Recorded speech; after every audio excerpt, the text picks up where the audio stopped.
कांग्रेस की सोनिया गांधी ने साफ तौर से एक पत्र लिखा है और वो इमोशनल पत्र रायबरेली की जनता के लिए।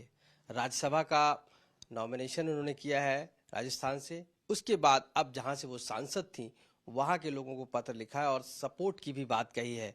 ऐसे में साफ तौर से अब माना जा रहा है कि वहां पर सांसदी का जो अब इस बार का इलेक्शन होगा वहां पर सोनिया गांधी नहीं रहेंगी। लेकिन उन्होंने अपने पत्र में ये भी लिखा है कि जो भी परिवार के लोग रहेंगे या कोई भी, उनको एक सपोर्ट की जरूरत होगी, वो रायबरेली की जनता से चाहती है।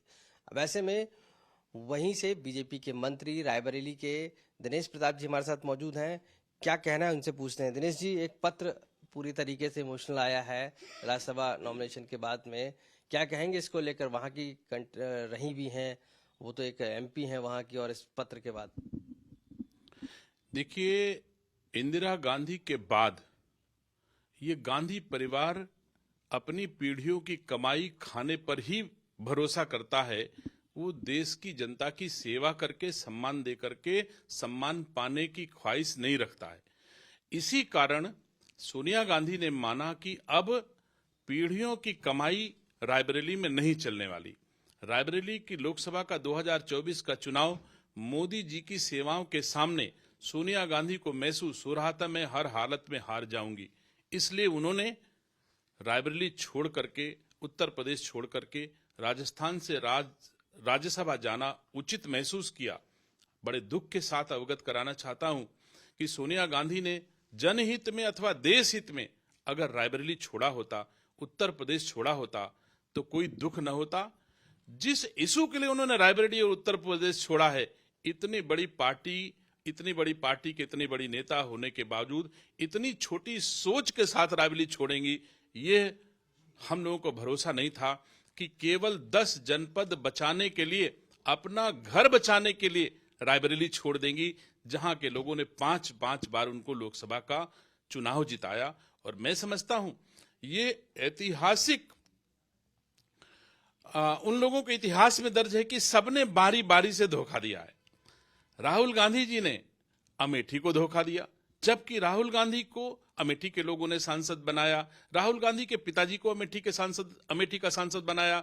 राहुल गांधी की माताजी को अमेठी के लोगों ने सांसद बनाया। राहुल गांधी के चाचा को अमेठी के लोगों ने सांसद बनाया।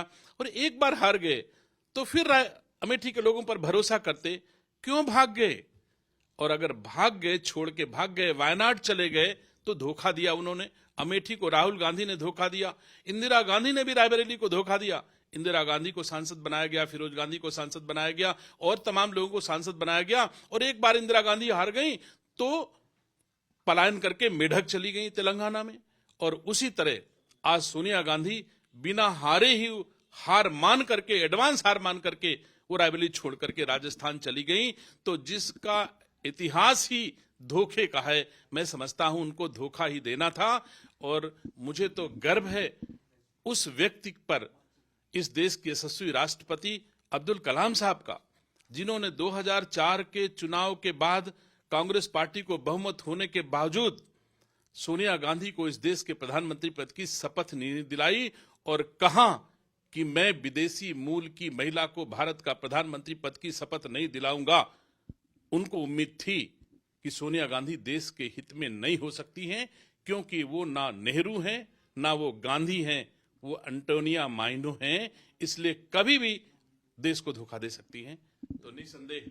लेकिन मंत्री, उन्होंने एक पत्र ये भी लिखा है कि जो अब उनके परिवार के लोग होंगे या उनसे जुड़े लोग, उनका रायबरेली ध्यान रखे। यानी उस जनता से एक अपील भी की, एक इमोशनल अपील भी की है। तो माना जा रहा है कि वहां पर कोई उनका ही कैंडिडेट खड़ा होगा उनके साथ में, या उनका कोई खास।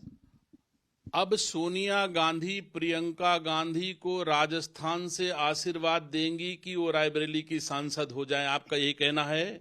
मैं कहना चाहता हूं, जब सोनिया गांधी रायबरेली की सांसद थीं तो प्रियंका गांधी कुछ नहीं कर पाई। 2022 के चुनाव में सांसद सोनिया गांधी भी थीं और सोनिया गांधी की बिटिया, सोनिया गांधी की गारंटर प्रियंका गांधी भी रायबरेली की गलियों में विधानसभा के प्रत्याशियों को जिताने के लिए पूरी लोकसभा में दौरा किया। और 2022 के चुनाव में कांग्रेस के सभी प्रत्याशी हारे। सोनिया गांधी के रहते हुए प्रियंका गांधी न एक ब्लॉक प्रमुख बना पाई, न एक विधायक बना पाई, न एक प्रधान बना पाई। हर जगह प्रियंका गांधी हारी हैं, तो मैं नहीं समझता कि सोनिया गांधी अगर राजस्थान से आशीर्वाद देंगी तो प्रियंका गांधी सांसद हो जाएंगी।